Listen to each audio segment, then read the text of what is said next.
Sore itu, di rumah mewah di pinggiran Jakarta, Rani membanting pintu kamarnya dengan keras hingga seluruh rumah runtuh. Kau jual jam tangan ayahku.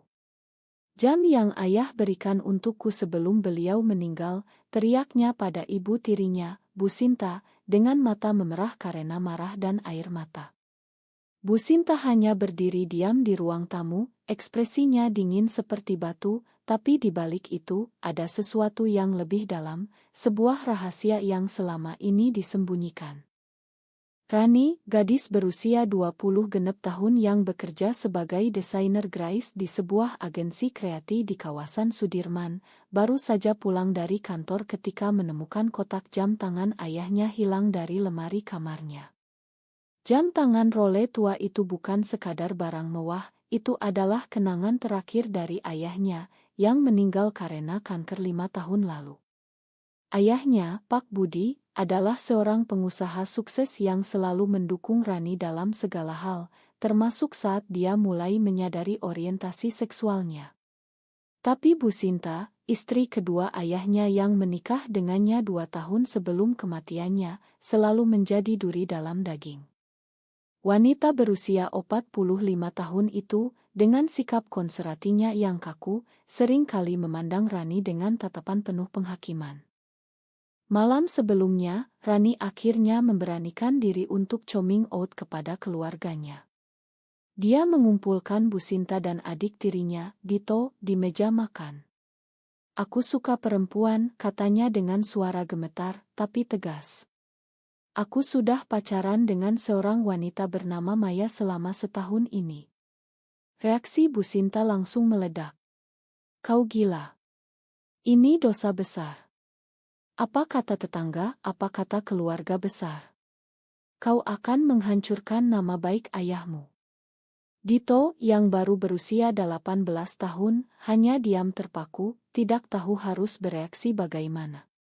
Rani sudah menduga ini akan sulit, tapi dia tidak menyangka bahwa pagi harinya, jam tangan ayahnya hilang. Setelah bertanya pada pembantu rumah, dia tahu bahwa Bu Sinta telah menjualnya ke seorang kolektor barang antik. "Untuk biaya sekolah Dito," kata Bu Sinta dingin ketika Rani menghadapinya. Tapi Rani tahu itu bohong, Dito sudah mendapat beasiswa penuh. Ini adalah pembalasan. Rani merasa dunia runtuh. Maya, pacarnya yang berusia 27 tahun dan bekerja sebagai guru seni di sebuah sekolah internasional di Jakarta, meneleponnya malam itu. "Sayang, tenang dulu. Kita bisa beli lagi jam tangan itu kalau perlu. Yang penting kamu aman." Tapi Rani tidak bisa tenang. Jam itu bukan soal uang, itu simbol cinta ayahnya yang tak bersyarat. Saat kecil, ayahnya sering bercerita bagaimana jam itu diberikan oleh kakeknya, dan sekarang harus diteruskan ke Rani. Bu Sinta, yang berasal dari keluarga tradisional di Jawa Tengah, selalu merasa terancam oleh kedekatan Rani dengan ayahnya. Pernikahan mereka penuh konflik, dan Rani sering menjadi sasaran kemarahan Bu Sinta. Keesokan harinya, Rani memutuskan untuk mencari tahu lebih lanjut. Dia pergi ke toko barang antik di kawasan Kota Tua, di mana Bu Sinta menjual jam itu. Pemilik toko, seorang pria tua bernama Pak Hadi, mengenali Rani dari foto keluarga yang pernah dilihatnya. "Jam itu dibeli oleh seorang wanita kaya dari Surabaya," katanya. "Tapi ada sesuatu yang aneh. Saat saya periksa, ada catatan kecil di balik tutup jamnya." Rani terkejut. Ayahnya tidak pernah bilang ada catatan. Pak Hadi menolak memberi tahu detailnya karena sudah dijual, tapi Rani memohon. Akhirnya, dia memberikan fotokopi catatan itu yang sempat diotonya. Catatan itu bertuliskan, "Untuk Rani, anakku tercinta. Jangan pernah takut menjadi dirimu sendiri. Ayah tahu segalanya." Rani terduduk lemas. Ayahnya tahu tentang orientasinya sejak lama. Konflik mulai memuncak ketika Rani menghadapi Bu Sinta lagi di rumah. "Kenapa kau jual itu? Kau tahu itu milikku." Bu Sinta tersenyum sinis. Karena kau sudah bukan anak yang pantas. Kau memilih jalan sesat, maka kau tak layak dapat warisan ayahmu. Kata-kata itu seperti pisau menusuk hati Rani. Dia ingat bagaimana Bu Sinta selalu memaksa dia untuk bertemu dengan pria-pria dari keluarga temannya, berharap Rani normal. Apalagi di masyarakat Indonesia yang masih kuat dengan norma agama dan budaya, being lesbian adalah tabu besar. Rani merasa terisolasi, teman-temannya di kantor mendukung, tapi keluarga adalah segalanya baginya. Maya mencoba menghibur, tapi Rani mulai ragu apakah coming out ini layak dengan harga yang harus dibayar. Di kantor, Rani bertemu dengan rekan kerjanya, Lila, yang juga lesbian tapi menyembunyikannya dari keluarga. Kau berani sekali, Ran. Aku takut keluargaku akan usir aku kalau tahu. Percakapan itu membuat Rani semakin gelisah. Malam itu, dia bertengkar dengan Maya. Mungkin kita harus putus. Aku tak mau kau ikut menderita karena aku. Maya marah. Jangan konyol. Kita sudah janji saling dukung.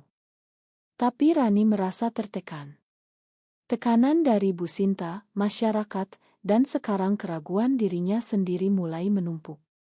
Dia tidur dengan mimpi buruk tentang ayahnya yang kecewa. Pagi harinya, Rani memutuskan untuk pergi ke Surabaya mencari jam itu. Perjalanan kereta api selama 6 jam memberinya waktu untuk merenung. Di sana, dia menemukan pembeli jam itu, seorang wanita bisnis bernama Bu Ratna. Saya beli karena suka desainnya, kata Bu Ratna. Rani menceritakan kisahnya, dan Bu Ratna tergerak. Ambil saja kembali. Saya tak tahu ada cerita di baliknya. Rani lega, tapi saat membuka tutup jam, catatan ayahnya masih ada. Membacanya lagi, air mata mengalir. Ayahnya mendukungnya sepenuh hati. Tapi kenapa Bu Sinta jual itu? Apakah ada rahasia lain? Kembali ke Jakarta, Rani menghadapi Bu Sinta dengan catatan itu. Ayah tahu tentang aku, dan beliau dukung. Kenapa kau lakukan ini? Bu Sinta terdiam lama, lalu mulai menangis. Karena aku cemburu. Ayahmu lebih sayang padamu daripada Dito. Dan sekarang kau memilih jalan yang akan hancurkan keluarga ini. Rani terkejut. Ini bukan hanya soal orientasi, ini soal persaingan dalam keluarga. Konflik ini baru permulaan. Rani duduk di teras rumah, memandang jam tangan ayahnya yang kini kembali ke tangannya. Catatan kecil itu seperti bom waktu yang meledakkan segala asumsi dia tentang keluarganya. Bu Sinta, yang selama ini dia anggap musuh, ternyata menyimpan luka sendiri. Aku menikah dengan ayahmu karena cinta, tapi dia selalu prioritaskan kamu, kata Bu Sinta malam itu, suaranya pecah. Ketika kau coming out, aku takut Dito akan ikut-ikutan atau keluarga besar akan salahkan aku sebagai ibu tiri yang gagal. Rani mendengarnya dengan campur aduk, marah, tapi juga empati. Di Indonesia, di mana nilai keluarga dan agama sangat kuat, seorang ibu tiri seperti Bu Sinta selalu berada di posisi rentan. Maya datang ke rumah malam itu pertama kalinya setelah coming out Rani. Mereka duduk di kamar Rani, saling berpelukan. Aku bangga padamu, bisik Maya. Tapi Bu Sinta melihat mereka dari celah pintu, dan ekspresinya berubah menjadi murka. Keesokan paginya, Bu Sinta memanggil Rani ke ruang tamu. Aku tak bisa terima ini. Kalau kau mau tinggal di rumah ini, putus dengan perempuan itu. Ultimatum itu seperti tamparan. Rani merasa terpojok. Dia mencintai Maya, tapi rumah ini adalah satu-satunya kenangan ayahnya. Dito, adik tirinya, mulai ikut campur. Kak, aku dukung kamu. Tapi Bu takut banget sama omongan orang. Dito, yang masih remaja, mulai belajar tentang isu dari sekolahnya, tapi Bu Sinta melarangnya bicara. Di kantor, tekanan semakin bertambah. Bos Rani, Pak Andi, mendengar rumor tentang orientasinya dari rekan kerja.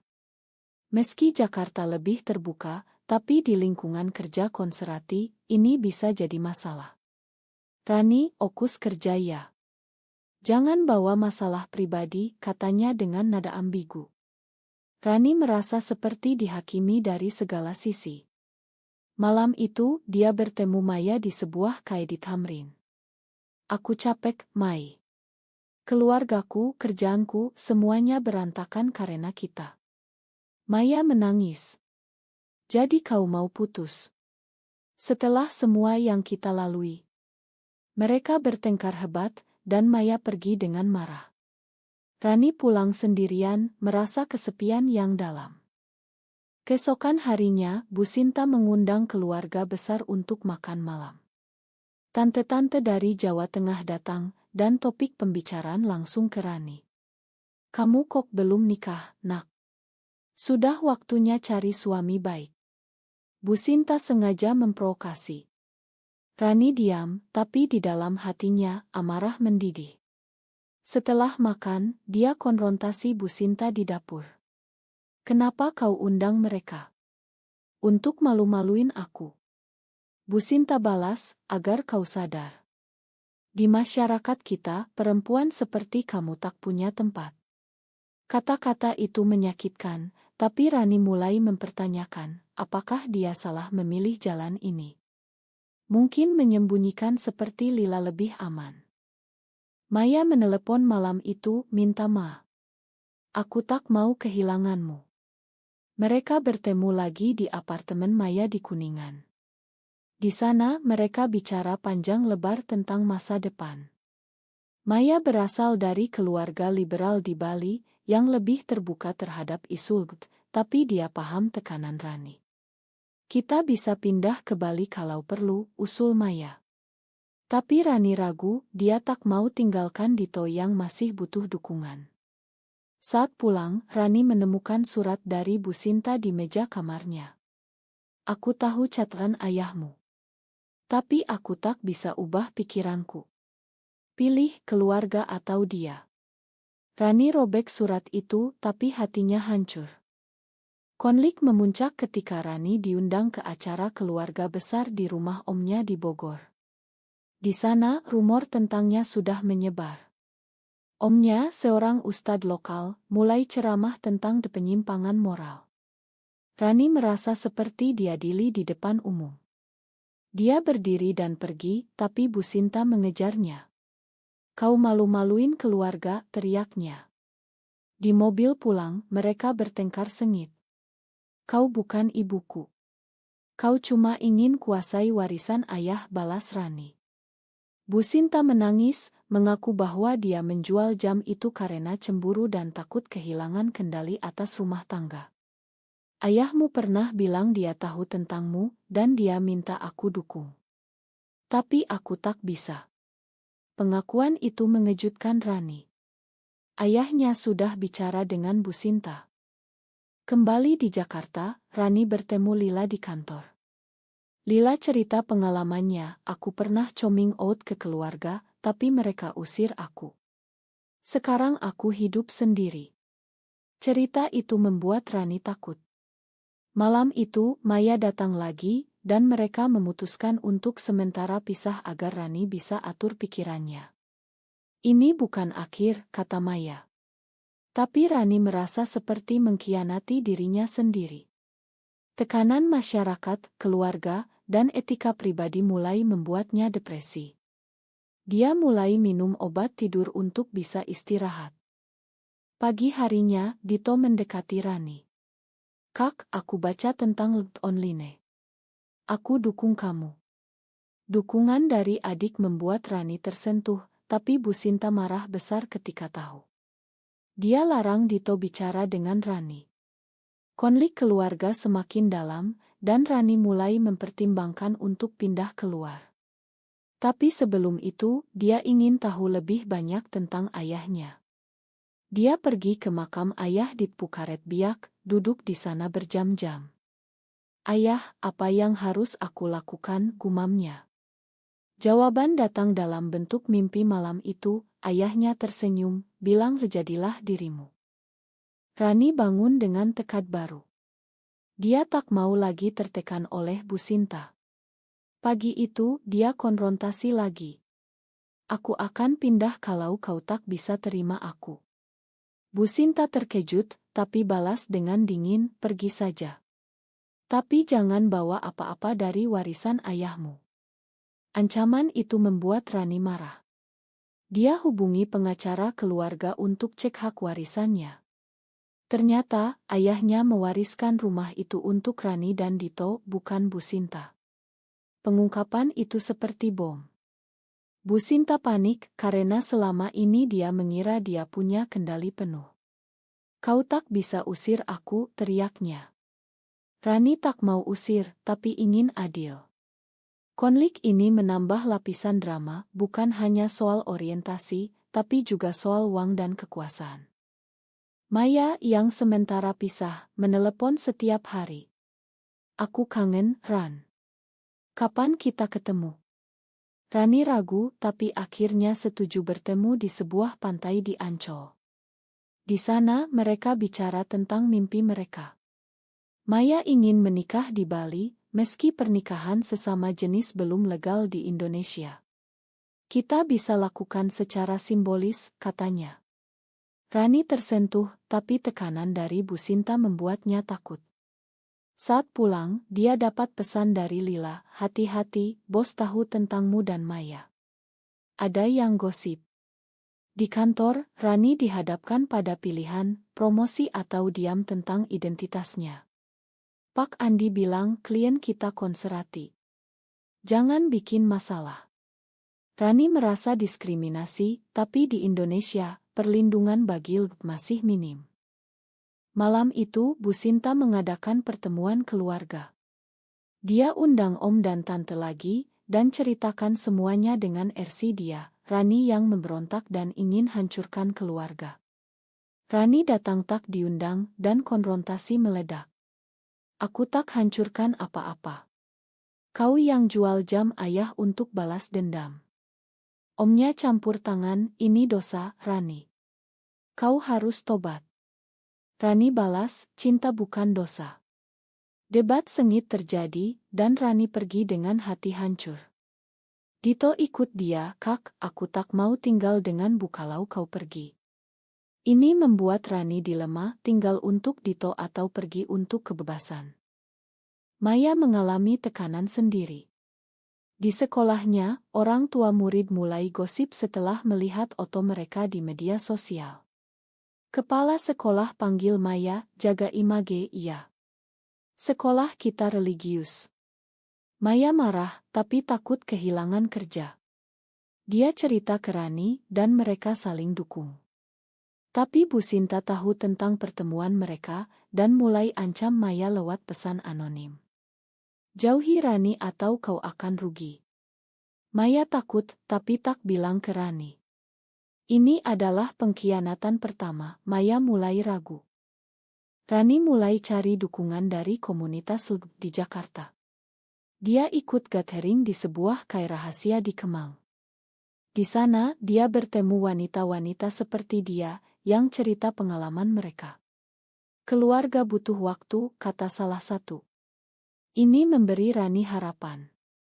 Tapi saat pulang, dia lihat Bu Sinta bicara dengan seorang pria asing di rumah. Ternyata Bu Sinta coba jodohkan Rani dengan pria itu. Ini untuk kebaikanmu, katanya. Rani tolak mentah-mentah, dan mereka bertengkar lagi. Kau tak punya hak atas hidupku. Konflik mencapai puncak ketika Maya dapat ancaman lagi. Kali ini, foto mereka disebar di grup keluarga Maya. Maya konfrontasi Rani, ini pasti Bu Sinta. Rani marah besar, dan pulang untuk hadapi Bu Sinta. Kenapa kau lakukan ini? Kau ingin hancurkan hidup kami. Bu Sinta akui, ya, karena kau hancurkan keluargaku. Pengakuan itu membuka luka lama. Bu Sinta pernah kehilangan anak pertamanya karena keguguran, dan melihat Rani sebagai ancaman. Rani terkejut dan mulai lihat Bu Sinta sebagai manusia yang terluka, bukan monster. Malam itu, Rani bicara dengan Dito. Bu punya masa lalu sulit. Dito setuju, tapi kakak juga berhak bahagia. Dukungan Dito membuat Rani kuat. Dia putuskan untuk bicara terbuka dengan Maya. Kita harus lawan ini bersama. Maya setuju, tapi di hatinya ada keraguan. Tekanan masyarakat membuatnya mempertimbangkan untuk putus. Ini adalah momen pengkhianatan potensial. Pagi harinya, Rani dipecat dari kantor. Alasan resmi, kinerja buruk, tapi Rani tahu itu karena rumor. Dia hancur, tapi Maya dukung. Kita bisa mulai bisnis sendiri. Tapi Bu Sinta senang, lihat. Itu akibat pilihanmu. Rani mulai depresi berat, dan mulai konsultasi psikolog. Psikolog bilang konflik internalmu besar. Pilih mana yang lebih penting, diri sendiri atau persetujuan orang lain. Pertanyaan itu membuat Rani renung. Rani memutuskan untuk lawan balik. Dia cari kerja baru di agensi yang lebih inklusi di kawasan Stubd.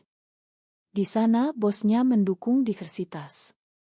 Kami tak peduli orientasimu, asal kerja bagus. Ini memberi Rani harapan baru. Tapi di rumah, konflik dengan Bu Sinta semakin parah. Bu Sinta mulai sebarkan rumor ke tetangga bahwa Rani sakit jiwa. Tetangga mulai pandang aneh, dan Rani merasa seperti orang buangan di lingkungannya sendiri. Di Indonesia, di mana komunitas sangat penting, ini adalah pukulan berat. Maya yang semakin tertekan, mulai jaga jarak. Aku butuh waktu, katanya. Rani curiga ada yang salah. Ternyata Bu Sinta telah hubungi keluarga Maya di Bali dan ceritakan semuanya. Keluarga Maya, meski liberal, mulai ragu. Kami tak mau kau terlibat masalah, kata ayah Maya. Maya terpojok dan mulai pertimbangkan untuk putus. Ini adalah pengkhianatan besar, Maya bilang ke Rani, mungkin kita memang tak cocok. Rani hancur. Setelah semua ini, kau tinggalkan aku. Mereka bertengkar hebat, dan Maya pergi. Rani merasa dikhianati oleh orang yang paling dicintai. Dito lihat kakaknya menderita, dan konfrontasi Bu Sinta. Bu, stop. Kak Rani saudara aku. Bu Sinta marah dan usir Dito dari kamar. Tapi Dito pindah ke kamar Rani, menunjukkan solidaritas. Ini membuat Bu Sinta semakin kesepian. Dia mulai renung tentang tindakannya. Malam itu, Bu Sinta duduk sendirian, ingat kata-kata almarhum suaminya, dukung Rani apapun yang terjadi. Dia merasa bersalah, tapi ego menghalangi. Rani yang sekarang single, fokus pada diri sendiri. Dia ikut terapi lebih intens, dan mulai tulis blog anonim tentang pengalaman lesbian di Indonesia. Blog itu viral di komunitas online, dan Rani dapat dukungan dari banyak orang. Tapi Bu Sinta tahu dan marah besar. Kau sebarkan aib keluarga. Rani balas, ini bukan aib, ini realita. Debat itu membuat mereka semakin jauh. Maya datang kembali seminggu kemudian, minta maaf. Aku takut, Ran. Tapi aku tak bisa tanpa kamu. Rani ragu apakah bisa percaya lagi. Mereka bicara panjang dan Rani putuskan beri kesempatan kedua.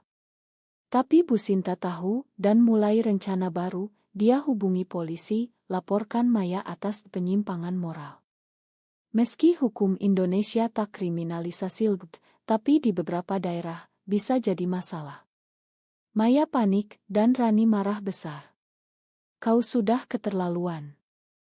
Konfrontasi akhir terjadi di ruang tamu. Rani, Maya, Dito, dan Bu Sinta duduk bersama. Kita harus selesaikan ini, kata Rani. Bu Sinta cerita masa lalunya, aku dibesarkan dengan norma ketat. Aku takut Tuhan murka. Rani balas, cinta tak dosa. Debat emosional terjadi dan Bu Sinta akhirnya menangis. Maafkan aku. Aku salah. Tapi apakah ini tulus? Rani ragu. Setelah itu, Rani dan Maya putuskan pindah ke apartemen bersama. Bu Sinta setuju, asal Dito tinggal dengannya. Rani sedih tinggalkan adik, tapi Dito bilang, aku bisa kunjungi kakak. Kehidupan baru dimulai, tapi dengan luka yang dalam. Rani mulai sukses di kerja baru, dan hubungannya dengan Maya semakin kuat. Tapi bayang-bayang masa lalu masih ada. Bu Sinta mulai berubah pelan-pelan. Dia ikut seminar tentang inklusitas, atas saran Dito. Bu, dunia berubah, kata Dito. Bu Sinta mulai terima, tapi masih sulit. Suatu hari, dia datang ke apartemen Rani, bawa makanan. Aku coba pahami. Ini adalah langkah kecil menuju rekonsiliasi. Hidup Rani mulai stabil. Di apartemen baru di Kemang, dia dan Maya membangun rumah tangga kecil mereka. Maya kembali ajar dengan percaya diri, dan Rani sukses sebagai desainer relance. Tapi luka dari pengkhianatan Maya masih ada. Aku tak akan tinggalkan lagi, janji Maya. Rani percaya, tapi hati-hati. Di sisi lain, Bu Sinta mulai kunjungi mereka sesekali. Aku belajar, katanya. Dito sering datang dan keluarga mulai pulih. Tapi masyarakat luar masih tantangan. Rani dapat ancaman online setelah blognya, tapi dia lawan dengan dukungan komunitas. Suatu hari, Rani temukan surat lama dari ayahnya di kotak lama. Aku bangga padamu apapun pilihanmu. Ini memperkuat tekadnya. Bu Sinta akhirnya akui sepenuhnya, aku jual jam itu karena marah, tapi sekarang aku paham. Mereka peluk, dan air mata mengalir. Rekonsiliasi ini bukan akhir, tapi awal. Rani sadar, perubahan butuh waktu dan pengorbanan. Cinta Rani dan Maya diuji lagi ketika Maya dapat tawaran kerja di Singapura. Ikut aku, tanya Maya. Rani dilema, tinggal di Indonesia dekat keluarga atau ikut. Dia pilih ikut, tapi Bu Sinta sedih. Jangan lupakan kami. Rani janji kunjungi sering. Di bandara, mereka berpelukan. Terima kasih atas semuanya, kata Rani ke Bu Sinta. Di Singapura, kehidupan lebih bebas. Mereka nikah simbolis di pantai.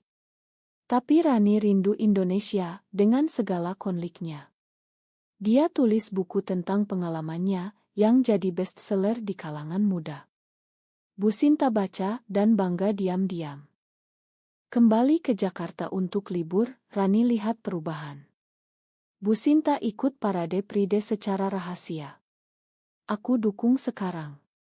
Ini adalah odd or towed bagi Rani, apakah pengampunan selalu benar? Apakah memakan pengkhianatan selalu merupakan pilihan yang benar, atau terkadang mempertahankan batas lebih penting untuk kesehatan jiwa?